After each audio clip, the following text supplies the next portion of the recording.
ASMR gaming news.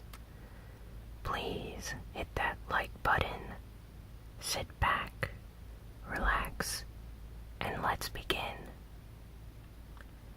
So, after many rumors, Doomfist has now been officially confirmed as an Overwatch character. He's going to be appearing in an upcoming update for the game. Blizzard released a trailer or story trailer of sorts for him. It shows a little bit of his backstory, and if you are on PC, they're having a public test run where you can enter and use Doomfist in this testing period. So before the official release of Doomfist for all the other versions of Overwatch, you can play as him on PC. He's a tank character, so he has special tank abilities. He has a prosthetic, mechanized arm, sort of like a cyborg, with many abilities. He has a hand cannon that fires short-range bursts from the knuckles of his fist, and the ammunition is automatically regenerated over time, so that's really nice. He has a seismic slam where he leaps forward, similar to Winston, and then smashes into the ground, knocking nearby enemies into him. He has this rising uppercut attack where he uppercuts enemies in front of him right into the air and does massive damage with that. A rocket punch that after charging up, he can lunge towards enemies and knock them out. It severely pushes the enemies back, and it deals a lot of damage. He generates this defense shield where he can deal ability damage, and he has this meteor strike where he leaps into the sky and crashes to the ground, doing a ton of damage. So he has a lot of special attacks, abilities. Ultimate is great.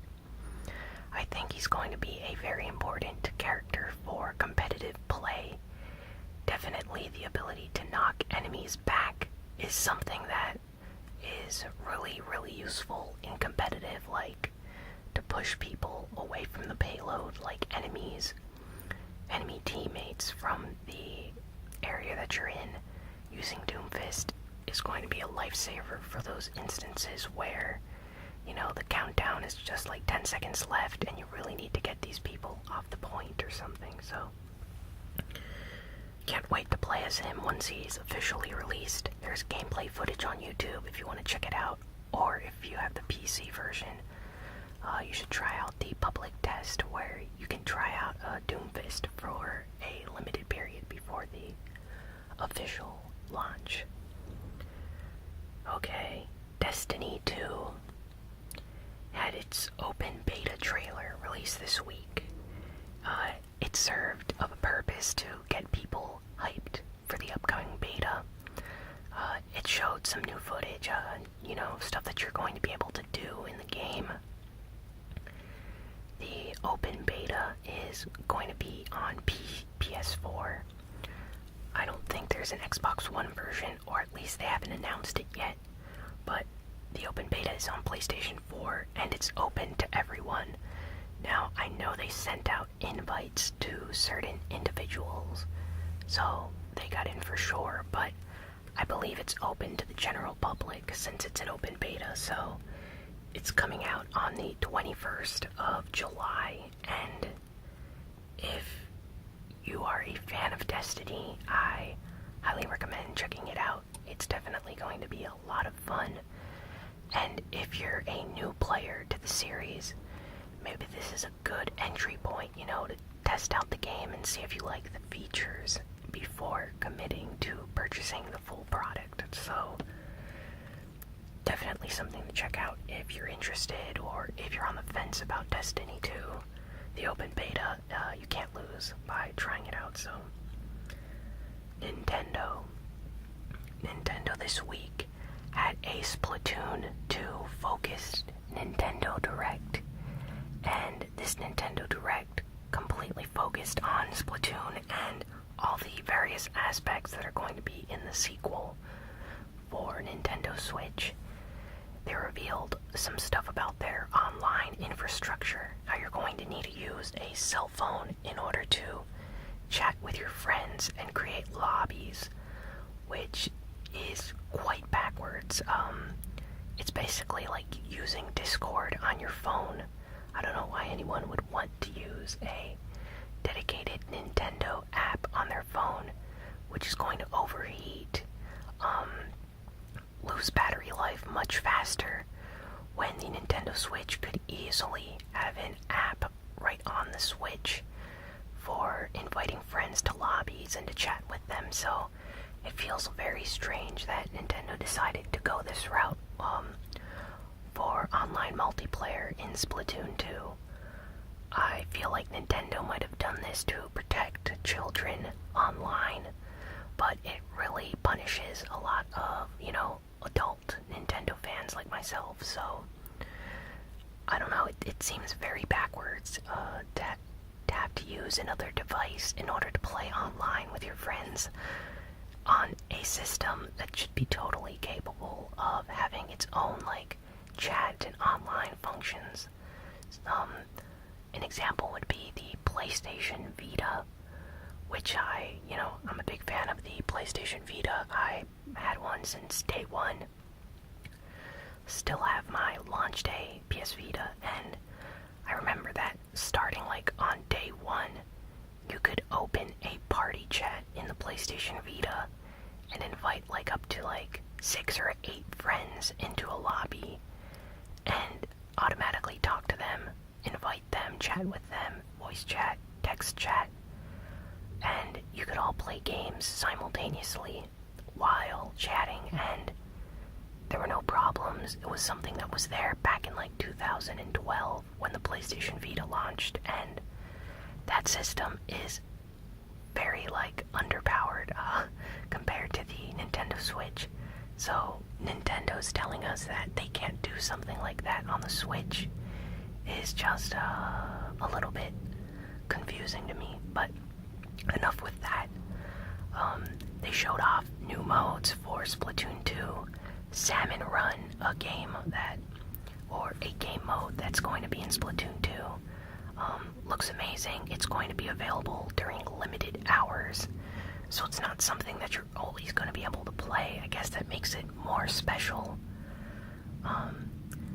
They also showed off what Nintendo's plans for the future with Splatoon 2 are, and Nintendo said that they're going to release fresh content for a year for Splatoon 2, so it's going to keep receiving updates for new content, just like Overwatch, for a year after its launch. So that's great. I love when Nintendo does this stuff, giving free updates for the game. They did the exact same thing with the Wii U version of Splatoon.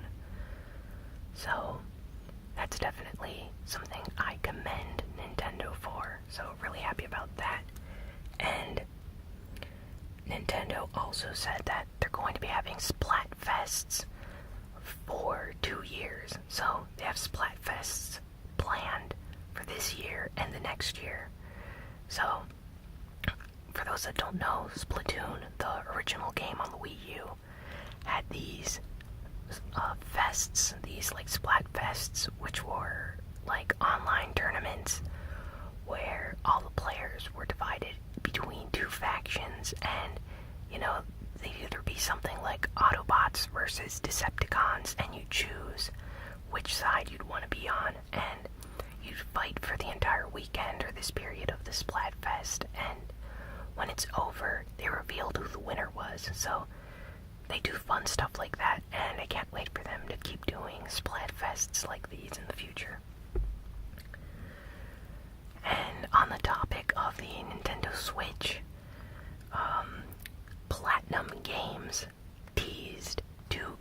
this week, and this was like really big news all over the Nintendo sites. Fans were like really happy about this. So basically, Platinum Games teased a Bayonetta 1 and Bayonetta 2 teaser image on Twitter, where it showed like Bayonetta 1 with a red background and Bayonetta 2 with a blue background, and a lot of people brought attention to the fact that this image looks like the Joy-Con controllers for the Nintendo Switch, like the color scheme of blue and red. So a lot of people took this as being a confirmation of the Wii U going to receive a Bayonetta game, basically either a port of Bayonetta 1 and 2 collection from the Wii U to the Switch, which I guess would be fine, or that it's a brand new Bayonetta game like Bayonetta 3, which I really hope is the truth, because I want a new game in the Bayonetta series. So hopefully Platinum Games, releases a trailer or something in the upcoming months. I mean, I'd be so happy if a new Bayonetta game was announced. And after that, they teased yet another image of the Wonderful 101 cast. Now, the Wonderful 101 is a very underrated game for the Wii U. Not a lot of people bought it. The game is amazing. I own it on Wii U, and so in this game, basically, you're like all these hero characters, 101 to be precise, and all these characters can join up together and form weapons to take on bosses and stuff. Really interesting game, and Platinum released a teaser image showing characters from the Wonderful 101 sitting down in chairs playing Wonderful 101 on a TV screen. So it's very made meta, having video game characters sitting in chairs playing their own video game. But what caught everyone's attention was the fact that in these images, the characters are seen using Joy-Con controllers from the Nintendo Switch, or controllers that look very similar to the Nintendo Switch Joy-Cons. So that immediately, started a huge Twitter hashtag. People were confused at first, and a lot of sites were reporting this as a confirmation of a new Wonderful 101 game. Platinum has not commented on this, but a lot of fans pretty much took this as fact now. Hopefully we get a new Wonderful 101 game, or even a port of the first game would be really nice on the Switch. So hopefully Platinum releases details on these two games in the future, and I really look forward to playing them on the Switch if they do come out. And let's see what's next. Capcom. So Capcom released new footage for Monster Hunter World. About 23 minutes of gameplay was released, showing off an ancient forest hunt, which is a hunt in the game. We get to see some of the new environments and areas. Game looks great. It feels like Monster Hunter, judging by this gameplay. I've seen lots of fans from the Monster Hunter community online really excited about this. I think that Capcom is going to deliver a game that the fans are going to love.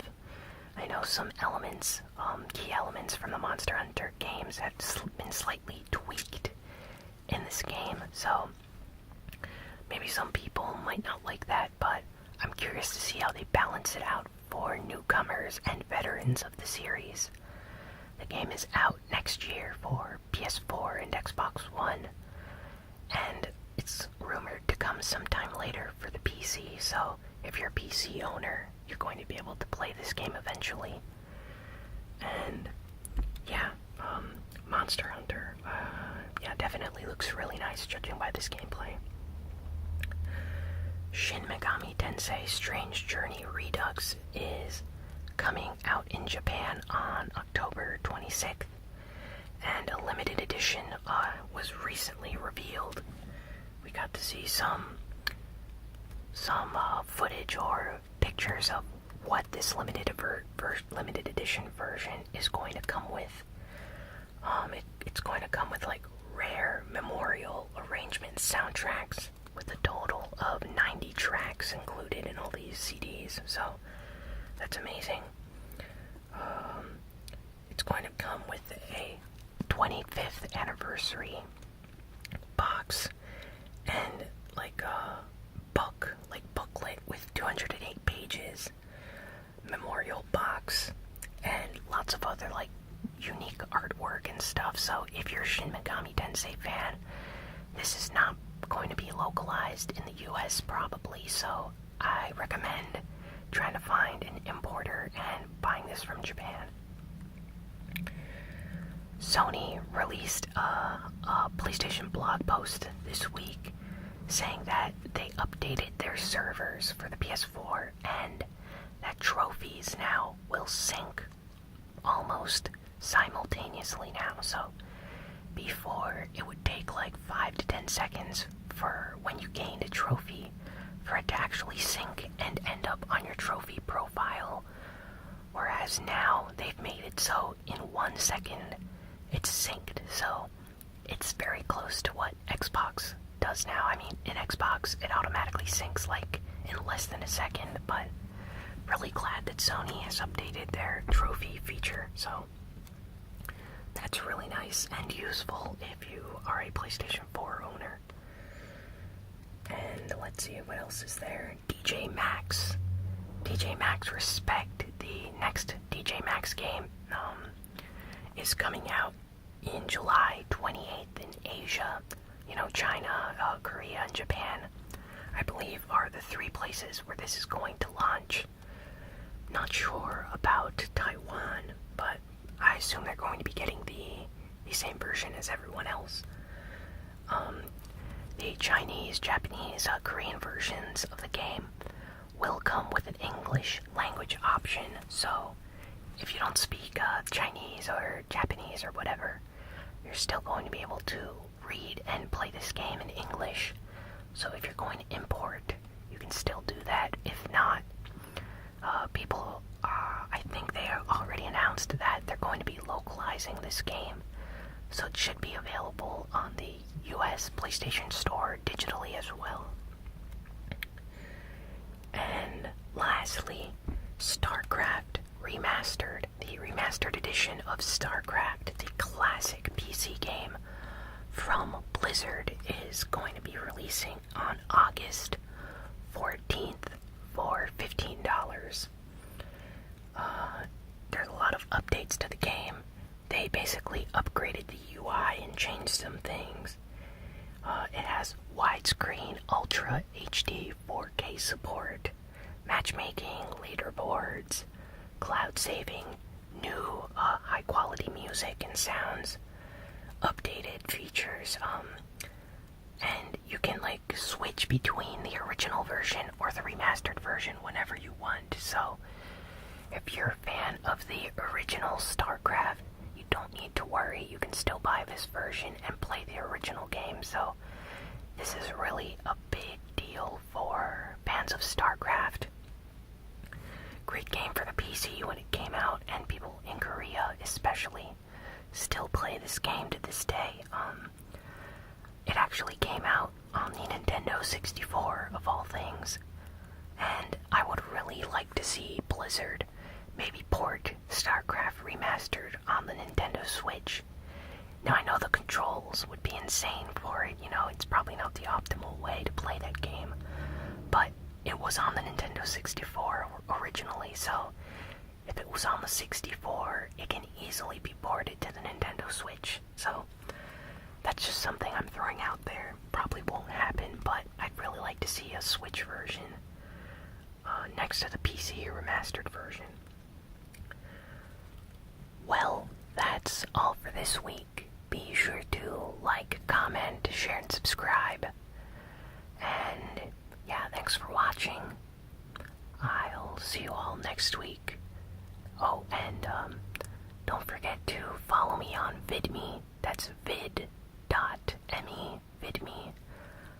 I'm at ASMR Gaming, same as I am here on YouTube. And if you could follow me on there, that would be great. I'm currently at 25 followers, and I need more people to follow me on that website so that I can unlock more upload features in space, which would really help me out and this channel. So you can easily sign in with a Twitter account or a Facebook account, I believe. So you don't even need to create an account. You can just sign in with your already existing accounts. So yeah, that's it for today.